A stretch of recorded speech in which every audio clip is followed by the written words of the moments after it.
Mr. Mayor, thanks for making time. Thanks for having me on. You said the Democratic Party can't go back to the 90s, can't go back to the 2000s. The party, though, seems to sort of be trying to figure out what it is. Yeah. What does it mean to be a Democrat right now? Well, I think it means being committed to American values that lead you in a progressive direction. So I talk a lot, for example, about freedom. I think freedom is something that across my lifetime has been talked about as though it were a conservative value, but it's an American value. And I don't think that you enjoy freedom if you're afraid to start a new business because leaving your old job means losing your health care. I think women's reproductive freedom is under assault, and only Democrats seem prepared to defend it.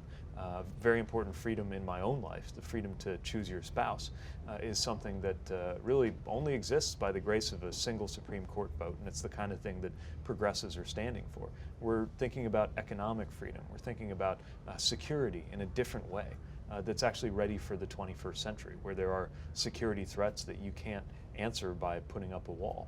So I think a meaningful Democratic platform today is one that will make as much sense in the 2050s as it does right now. And the choices we make now around climate, around taxes, around infrastructure are going to decide whether we will be able to look back on these years as the years that we set the United States on a better path, or the years that we really failed to protect what makes our country the country that we love to live in. You faulted Democrats in a speech this week for kind of not having much of a strategic foreign policy for the past few decades. What do you mean by that? I think that it's been difficult, even confusing, to figure out what our foreign policy is because Democrats became so absorbed in opposing whatever the Republicans were doing. Now, often rightly so. What the Republicans were doing was often terrible, but we got so sucked into that. For example, take the Iraq War, which I opposed as a student and continue to think was a terrible idea. We were so horrified by the way that democracy promotion was done at gunpoint then that it very nearly made our party into isolationists, when actually we've often been the ones who believed in more international engagement. And so you would fault Joe Biden, who you'll be standing on the debate stage with, for his vote? Well, I certainly think that vote was a mistake, and I have a different view on that conflict.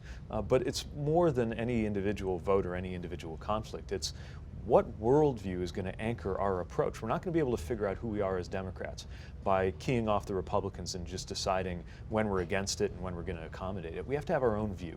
And I think our own view needs to be based on the idea that American interests, American values, and American relationships all need to fit together. And I think that'll help us deal not only with threats we've been thinking about a lot, like stateless terrorism and the kinds of things I dealt with as a military officer specializing in terrorism, but also uniquely 21st century threats like climate disruption that is a threat to life and limb in this country. Things like cybersecurity that didn't even exist as a major national security concern just 1 or 2 generations ago. We've got to have a plan for that too. And it's very clear that the U.S. is adrift. I would argue under this administration, the U.S. does not have a foreign policy. Maybe an approach, but the approach is not pretty. It involves coddling dictators. It involves blaming fellow Americans for a lot of the problems we have around the world. And it's no substitute for a policy in which the U.S. is leading. We can either lead the rest of the world or we can resent the rest of the world. We can't do both. You are in a field of about 24 candidates. We found out on the debate stage at the end of the month, you'll be up there with the 2 frontrunners, with Joe Biden and with Bernie Sanders. How are you going to distinguish yourself? Well, I think it's safe to say that I'm not like the others. And for voters who are looking for a new approach, not new values. What do you mean by that? Well, I just have a different style and a different vocabulary. Part of it's because I'm a mayor, and so my world is one of being on the ground. We eat what we cook as mayors. We live with the policy decisions we make. There's no force field of staff between me and the constituents who count on me to deliver everything from life safety and security to clean, safe drinking water to good economic development. You just have to get things done. I also come from the industrial Midwest, the exact part of the country where Democrats had trouble getting our message through in recent years, which is part of how we got the president that we have now. And I'm someone who's committed to taking on the flaws in our systems at a very basic level, our political and economic systems. If they weren't flawed, we wouldn't be here. A president like the one we're living with today does not even get within cheating distance of the Oval Office under normal circumstances. But we're not living under normal circumstances, and I think we need new voices ready to explain what it's going to take in order to make sure that we have better wages and a better standard of living and a more secure life, and also a social fabric that actually makes us all feel like Americans rather than being pitted against each other. You've praised Bernie Sanders in the past. In fact, we went back and looked at an essay you wrote, an award-winning one, about him. Yeah. You said, his energy, candor, conviction, ability to bring people together, stand against the current of opportunism, moral compromise, and partisanship which runs rampant on the American political scene. You were a fan of his. Yeah. If you weren't running, would you be voting for Bernie Sanders? You know, it's not unusual in a moment like this to admire somebody and also find yourself competing with them. And I still admire a lot of those qualities that drew me to him when I was an 18-year-old writing that essay. The fact that he was somebody who says what he believes. I think all of us ought to do that. But I have a different approach. I have a somewhat different message, and I represent a very different messenger. Do you think that moment has passed for him? I think the moment we're in right now calls for something new.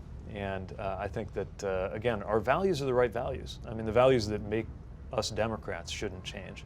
But we got to find a different vocabulary around them. We got to find a way to communicate in terms of real world impact, what it means to go with a progressive direction rather than stay on this drift that we have right now in Washington. And if we get it right, we can win. You can see that very clearly in how healthcare, which is an issue that we got killed over back in 2010, was the winning issue for us in 2018. It shows that when we're talking about the concrete impacts of our policies in Americans' everyday lives, which is what a mayor thinks about all day because that's what we're accountable for, most Americans are with us. The crazy thing is right now, there is a strong American majority aligned with Democratic positions on everything from our desire to raise wages, to our insistence on universal health care, to our belief in bipartisan comprehensive immigration reform and common sense gun safety. Most Americans are with us on the issues, which is exactly why this president functions, by getting us talking not about Americans' lives, but rather about him and whatever outrage of the day he has perpetrated in person or on Twitter in order to get us all focused on nothing but the White House. Well, one of those things is what I'm about to ask you about. President Trump said if a foreign government offered him information on his opponent, he'd listen. He said it's just like opposition research. What do you think of that answer? We're talking about foreign interference in American politics. And by the way, this isn't hypothetical. This isn't theoretical. We were attacked by a hostile foreign power that decided that they could damage America, destabilize America by intervening in the election to help him win, and they did, and he did, and now America is destabilized. So this is not some academic exercise. This is something that has happened and will probably happen again. And you have to draw a very clear line. If you care about this country, if you believe in putting this country first, how could you ever talk about allowing a foreign, potentially hostile foreign power to interfere in the most sacred thing that we have in our civic tradition in America, which is our elections? He said he'd listen before he considered reporting it. Just is there a scenario in which that's acceptable? Just call the FBI. It's not hard. It's not complicated. The FEC chair, I think, felt shocked that she had to remind everybody of this. But if you think there's a foreign effort to tamper with an American election and you're an American who cares about America, you call the FBI. This shouldn't be hard. You have said, when you've been asked about the president and the Mueller report, you said that if you are elected, that you would consider pursuing obstruction of justice charges. It's not up to the president to pursue charges. This is the thing. His So Justice Department. I absolutely believe that there are plenty of reasons to think that there may have been illegal behavior, and prosecutors should look at that, and no one is above the law. Not a president, not a former president, no one. I also believe that the last place you look for guidance on how to conduct a prosecution is to the Oval Office. The less our law enforcement and prosecution has to do with politics, the better. So and when some of your colleagues, your competitors, say that there should be obstruction of justice charges pursued, you're saying you're not endorsing that? There should be a Department of Justice that can think for itself. There's tons of evidence that would point to an obstruction investigation. I'm just saying it shouldn't be ordered up by the president. The whole idea is we're the ones who don't believe that a president ought to be going around calling for their political opponents to be targeted for investigations. If there is criminal activity or a suspicion of criminal activity, then I expect a DOJ that thinks for itself to prosecute that criminal activity and hold everybody accountable with no extra treatment, better or worse for somebody because of their political profile. So what Senator Harris has said goes too far for you? You know, I'm thinking about it in terms of the way I would want a DOJ to work on my watch. And part of how it would work is that prosecutorial decisions would not be run out of the Oval Office. They would be as far from the political side as possible. So there are a number of investigations going on in different state levels. If you do get to that position of the presidency and you look at a Buttigieg Justice Department potentially prosecuting the president, former president, would you ever consider a pardon? I don't think that it's appropriate for pardon power to be used to cover for malfeasance or corruption in office. Right now. So Ford's pardoning of Nixon. I don't know what I would have done in the 70s and that historical counterfactual, other than that I'm bothered by the possibility that public corruption went unpunished. And the idea that that could happen in the future is equally problematic. That's, I think, not at all what the pardon power was for when it was first contemplated. And again, I think the less presidential / political interference there is with any process in the Department of Justice, the better. How does the mayor of South Bend, Indiana, a state that has, I think, less than 10% of it is African American, how do you win that important part of the electorate? How do you convince them that you are going to fight? Yeah, so my own city of South Bend is quite diverse. We're about 40%, 45% non-white. About a quarter of our city is African American, so we're more diverse than the state as a whole. And it's one of the reasons that as a mayor seeking to serve everybody, I've had to really learn how to take on board the concerns and the issues that uniquely face Latino residents, Black residents, and others, many of which are the result of institutional and systemic racism. I think it's especially important that a president recognize that because, for too long, I think we've had this assumption out there that if we just replaced racist policies and racist systems with neutral ones, everything would take care of itself. But it just doesn't work that way, not when for decades or even hundreds of years, some people have systematically had their opportunity to build wealth, to participate in society, legally constrained. I mean, we're talking about policies, not some accident of culture that have delivered us to the point where we are. And that's why I think an agenda for Black America needs to include not only criminal justice reform, which clearly is needed in order to have more racial equity, but also further look than at what the Trump administration has done so far? Yes, although it might be the one thing that they've done right domestically is moved or gestured in the direction of criminal justice reform. But it needs to go further. It needs to pay attention to racial inequity. But also, we should be talking not just about the Black experience with criminal justice, but Black entrepreneurship, what's going on with wealth building in minority communities, and how the United States could support it. We need to be talking about housing, home ownership. We've got to be talking about health and education. All areas which can hold people back, but also areas where the right kind of intervention with justice in mind can help make America a better place. And I think we will all be better off when we are in a world where we can no longer say that people are being held back by their race. The CBS News conducted some polling here. It's called the CBS News Battleground Tracker, and according to it, 3/4 of the voters asked who support Joe Biden feel that he would probably beat President Trump. Only 30% of your supporters, though they like you, believe that you could beat him. How do you convince people that you're the best challenger? Well, I think the most dangerous thing we could do, ironically, is to try to play it safe. This president won by portraying our party as defenders of the system.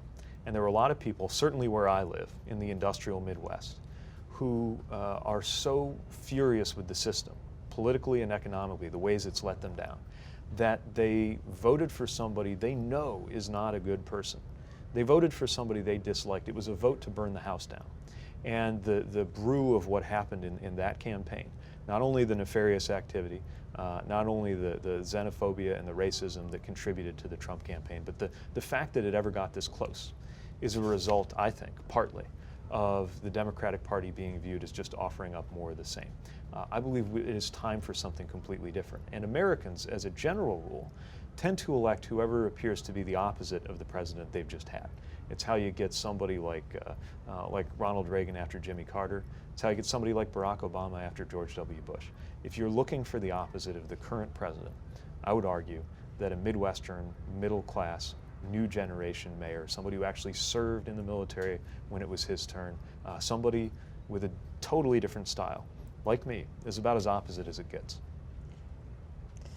I want to ask you about foreign policy. You laid out your foreign policy vision this week in a big speech. Let's talk about some of the specifics. Do you believe the Trump administration when it says that those attacks on tankers that happened this week were conducted by Iran?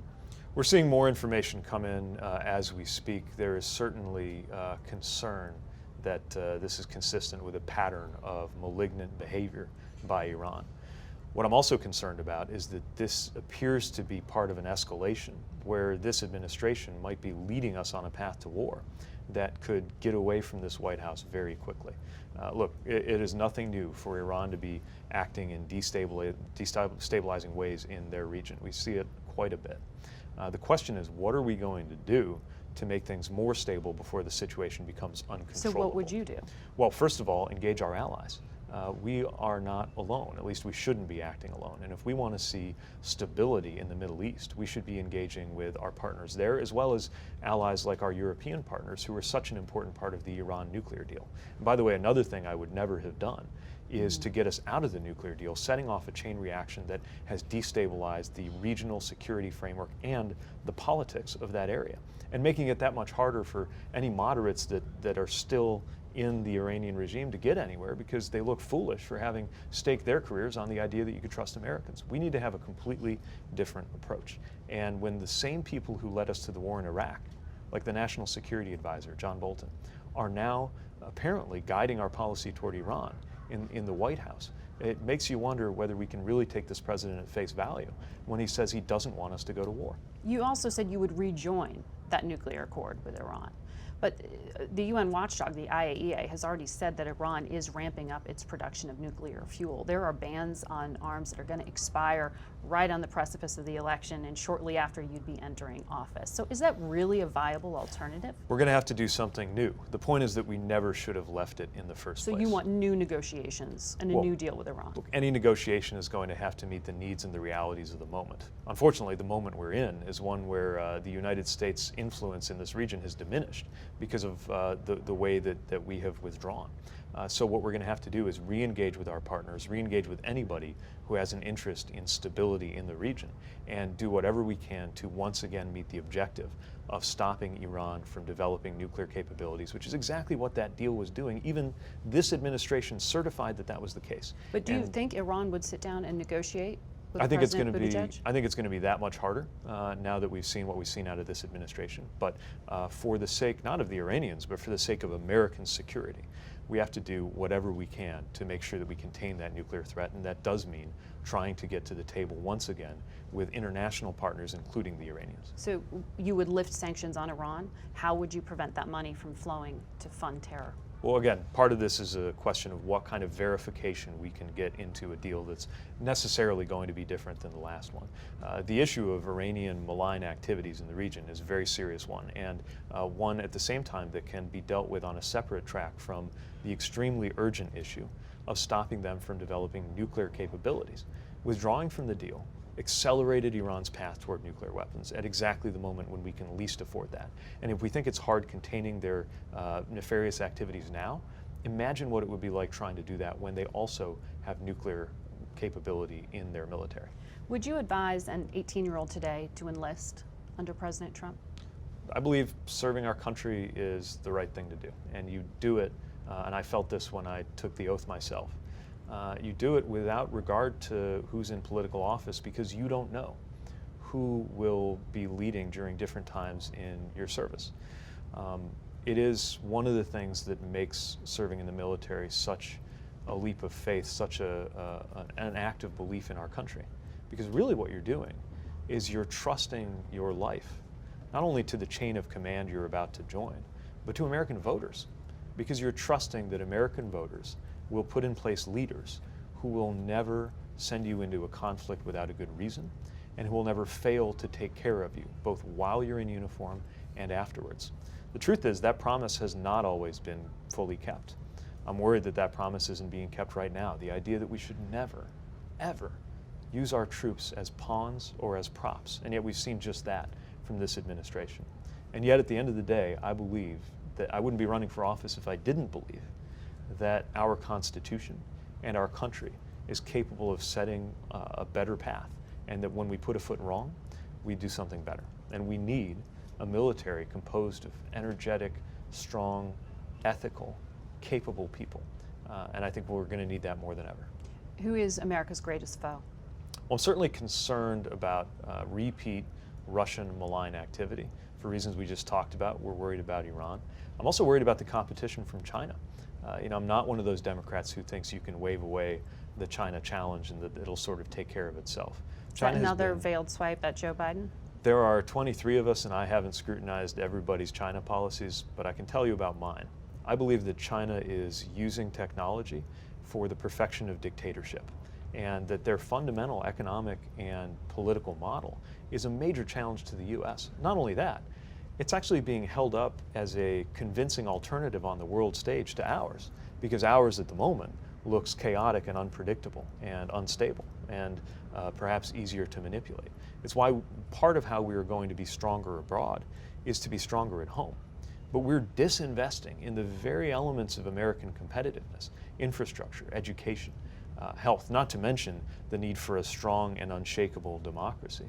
We're disinvesting in the very things that make us competitive, while China is investing hugely, not only domestically in things like artificial intelligence, where they could very well outpace us in a matter of years, but also globally, where they are, with their Belt and Road Initiative, undertaking a massive, over $1 trillion level investment in various other countries, not just out of the goodness of their hearts, but in order to make friends and in order to fill a vacuum left by the U.S. appearing to withdraw from the rest of the world. That makes us worse off, and we've got to be ready to re-engage before the next century gets decided on China's terms rather than ours. Would you accept a contained nuclear North Korea rather than demanding they denuclearize? I do think that we can take steps toward peace on the Korean Peninsula in parallel with steps toward denuclearization. I think the prior framework was we can't get anywhere toward peace until we get completely to the promised land on denuclearization. I think it's possible that we could take small, incremental, verifiable steps on the denuclearization piece while pursuing overall peace in the peninsula. But at the end of the day, with the kind of activity we're seeing now, the kind of nuclear threat we're seeing right now, the sanctions must remain in place. I'm running out of time, but I want to quickly make sure I ask you about Afghanistan, since you did serve there. You promised that as president you would help end that war. Yeah. How do you do that? And do you trust that you can cut a deal with the Taliban that doesn't have them repeating what they did leading up to 9/11? You know, the one thing that, actually, first of all, let me say this. 5 years ago, when I left Afghanistan, I thought I was one of the last troops, and we're still there. I'm worried that we're not that far away from reading about the first Afghanistan casualty, American, who was born after 9/11. We have to put an end to a war that is becoming endless. And the one thing that I think the Afghans, the Americans, the international community, the right and the left in our own country agree on is that we need to get out. So the question is, do you go to just, can we zero do on it well? troops? I think that we will always, as a country, to keep ourselves safe, be ready anywhere in the world to have a limited intelligence and special operations capability to prevent attacks on the homeland. But I do think that the time for this open-ended commitment of troops on the ground has come to an end. It sounds like President Trump. Well, let's see if he actually delivers on what he's saying.